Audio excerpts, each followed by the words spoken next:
Hey guys, Eric from Grimy Mid Sports Cards here, coming at you with another video of the recent pickups and some stuff that I picked up on some trades.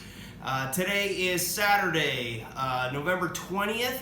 I work the sports card show that's a monthly show here in Phoenix, and did okay today.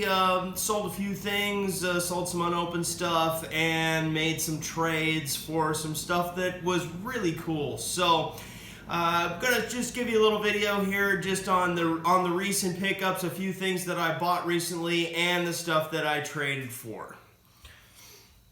So I get the camera adjusted here, and we'll get into it. First thing I want to do is, I'm not sure that everybody knows this, but if you've dealt with Topps in the past, Topps has all kinds of redemption cards.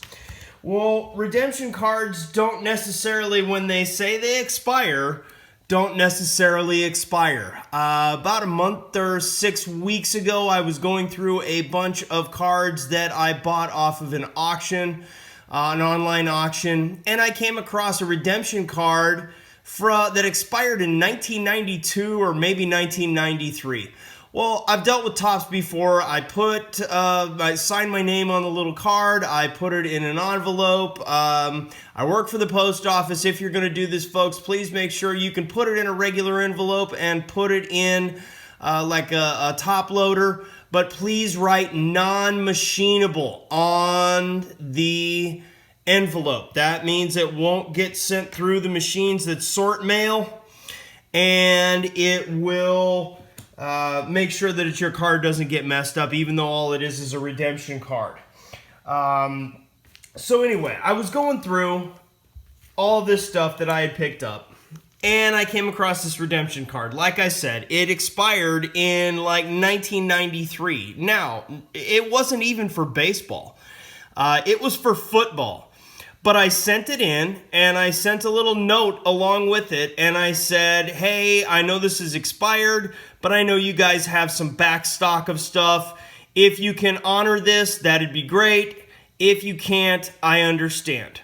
Well, I got home from the card show today, and I was picking up another card that I got an email about saying that it was delivered to my mailbox, and I came across another bubble mailer that came from Topps. Well, these two cards right here, and neither one of these guys, I've never heard of either one of them, but they're signature cards, first Bowman Chrome and Bowman regular cards with an autograph of these rookie guys here. And along with that, they also sent me 3 packs of 2020 opening day Topps cards. Now, you know, for a redemption card that I paid like what, 1 cent for, 5 cents for, 10 cents for, and put 2 55-cent stamps on to send off, they sent me that. So please know, folks, if you do come across a redemption card that is expired, they will honor it and will send you something. So it's worthwhile to send it in. Now, I'm going to move on to some of the trades today. At the show, I traded 4 cards that I got back on my recent submission. If you saw, some of these cards got 9s. I was hoping for 10s. This is one of the cards that I traded for. This is a 90 Pacific Legends. Bob Gibson with an autograph. Just the autograph graded. It's graded a 10 by Beckett. Don't really care about the card all that much. It doesn't matter what condition the card's in. The autograph is graded a 10. For those of you out there that may not know, I am a huge Bob Gibson fan. Somewhere along the line, I'll be doing a video on nothing but my Bob Gibson collection. I'm only missing about maybe 4 cards, I think, from all of his playing days cards. Here's another one. This is... I can't quite read it there. 1982 TCMA, greatest pitchers of all time, Bob Gibson collection. Another authentic autograph, also graded a 10 by Beckett. Love Gibby, one of the best of all times, no questions asked. So I traded 4 cards that I wasn't interested in, really in keeping because they didn't get 10s. I got those 2 Gibbies, and I also got this from the same guy. 57 Topps Frank Gifford. This is like a 5th year or 6th year card. I think 52 was his rookie. But this is a PSA 7. This card is really well centered. Colors are fantastic. Give you a little picture of the back here. Oh yeah, it even says right there, Years Pro 6, age 26. I don't have a Frank Gifford 57, but I do now. And for, you know, trading 4 cards that I wasn't really interested in, to get 3 cards that I was really interested in, good stuff.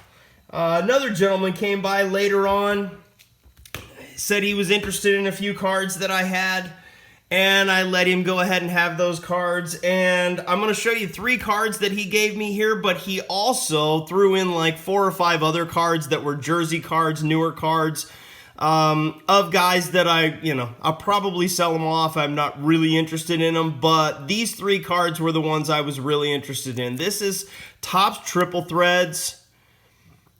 I believe 2012 Topps Triple Threads. Bob Feller. If you've seen any of my other videos, you've seen some of my Bob Feller stuff. I'm a huge Bob Feller fan. This one is numbered to 625. Just a super cool card. He threw this one in. The next 2 cards are the ones that I was actually really going after, but he threw this one in. The next one, 1956. Topps Roy Campanella, and it's in a snap-down case here, so and the case has a few scratches on it. The front is really, really nice, very well centered. Colors are fantastic. Registration is really good. It almost makes me not want to show you the back, and this is why. The back, somebody taped the back, but you know, I don't have a 56 Campy. He's another one of my favorite players of all times. This card, the registration on the front is fantastic. It's not worth getting this card graded. With the tape marks and stuff on the back, PSA is going to give it a 1. If it didn't have the tape marks on the back, you know, maybe it'd get like a 3 or something like that. I'm just going to keep this card in my collection and keep it raw just because it's so nice. I just love this card. I've been looking for one for a long time, and a raw one is really nice, even though I'd rather have a PSA 7 or 8. This is still a really, really nice example of this card. The last card I got from him is one of my favorite childhood basketball players, ladies and gentlemen, Wes Unseld. 1969 Topps Wes Unseld rookie card. I don't have one of these. Oh, I do now. I've been looking to try and pick one of these up. This one has some pretty rough corners. If you've collected any of these or looked at these, you know that they're always a little off left to right. Centering top to bottom is really nice. Colors are fantastic. Somewhere along the line, I will get this graded with PSA, but certainly not for the $200 express price or something like that. I mean, this probably doesn't do any better than maybe a 3. Maybe it gets a 4 on a really good day. But I love Wes Unseld. He and Artis Gilmore were 2 of my favorite guys as a kid in the late 70s when I was growing up as basketball players. You can see the back's really nice as well. It's centered about the same on the back as it is on the front, but the colors are really nice on the back as well. Just another really, really cool card that I picked up right here. Next, I'm going to roll into a couple things that I bought off of eBay.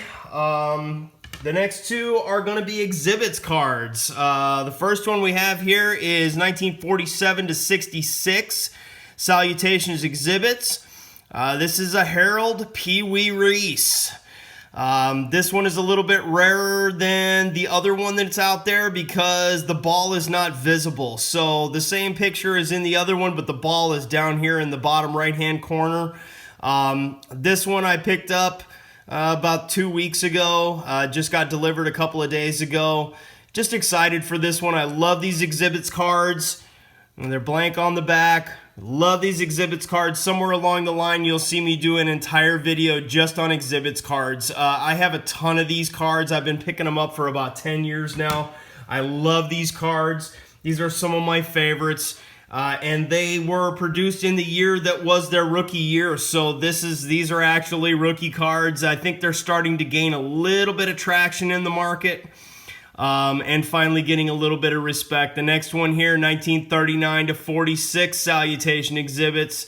This is the Hank Greenberg This one is a little bit rarer as well because it only says truly yours. The one that's a little less rare says very truly yours. This one is also a 5.5, just like the peewee. Great card. Both of these cards sold back in August, and I just picked them up a couple of weeks ago from the seller that bought them in August, and I got them for quite a bit less than what they sold for last August. So I'm excited to have those in my collection. Can't go wrong with the Hank Greenberg. Next, we have another one I picked up off of eBay here. 1971 Topps Rod Carew. It's a PSA 7.5. And this card is, I've said it before, this card is smoking. It has a little issue, a little soft corner, a little bend up there in the top. It's got a little chip. But if, you guys know, these 71 cards are so difficult. They're always beat up, and they're almost always not centered very well. I have lots of these cards that are in lesser grades and in higher grades that aren't centered as nice as this one. Registration is really, really nice on this card. Show you a little picture of the back. It's very green. Got the lifetime stats there. Just a great Rod Carew card. Love this card. So happy to add it to the collection. Last one we're going to do, and then I'll let you go, folks. This one I've been looking to add to my collection for about 5 years, maybe a little bit longer. This is the 1933 Indian Gum. It's, by Goudey. But this is the Geronimo card. And if you'll notice, of course, it's a PSA 4. You see that up there. But if you've seen these cards before, they have about the same color as his shirt, this pink or sort of reddish.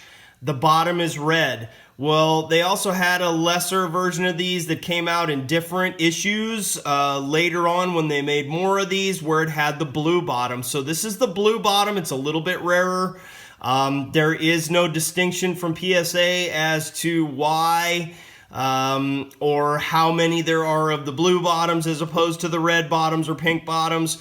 But this is definitely rarer. If you look up on the pop report of these and you look for any of them that have a blue bottom, there are very, very few that are sold. This is a low pop card.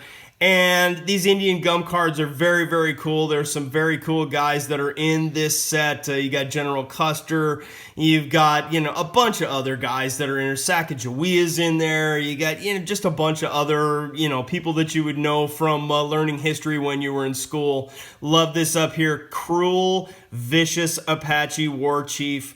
Just a super cool card. Very, very glad to finally add one of these to my collection. So that'll do it for this video, folks. I hope you enjoyed it. Thank you all for your subscriptions. I appreciate you checking out my videos. Thank you for all of the comments and everything else. I try and get back to them as much as I possibly can. Take care. If I don't get a chance to talk to you beforehand, everybody have a great Thanksgiving. God bless America. Take care of yourselves. Bye-bye.